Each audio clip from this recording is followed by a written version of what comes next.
রেগে ব্যাটই ছুঁড়ে ফেললেন লিটন কুমার দাস। শেষ মুহূর্তের উত্তেজনায় ঢাকা ক্যাপিটালসকে কেমন করে হারালো রংপুর রাইডার্স।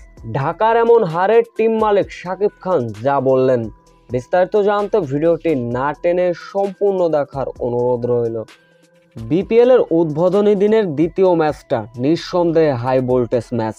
একদিকে শাকিব খানের টাকার পাওয়ার, অন্যদিকে গ্লোবালের নয়া চ্যাম্পিয়ন দল রংপুর রাইডার্স এবং ঢাকা ক্যাপিটালস মুখোমুখি, যেখানে শুরুতে ব্যাটিং করতে নেমেছিল রংপুর রাইডার্স।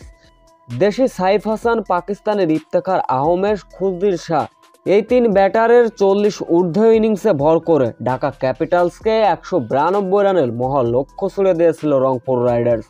শুরুতে অবশ্য ব্যাটিং করতে নেমে দুর্দান্ত ধীরগতির রান শুরু করলেন লিটন কুমার দাস এবং তানজিম হাসান তামিম। দুর্দান্ত একটা পার্টনারশিপ গড়লেন, তবে তানজিম হাসান তামিম 30 রানে কাটা পড়লেন। এরপর হাবিবুর রহমান সোহান সহ ঢাকা ক্যাপিটালসের ব্যাটিং বিপর্যয়, তবে লিটন দাসও নামে সুবিচার করতে পারলেন না, ফিরলেন 31 রানে। এরপরে শেখ মেহেদীর ঘূর্ণি জাদুতে টপাটপ উইকেট পড়ে যায় ঢাকা ক্যাপিটালসের। 7 উইকেট হারিয়ে 14 ওভারে 100 রান পার করে ফেলেছিল ঢাকা ক্যাপিটালস। শেষ 17 বলে ঢাকা ক্যাপিটালসের জয়ের জন্য প্রয়োজন ছিল 54 রান।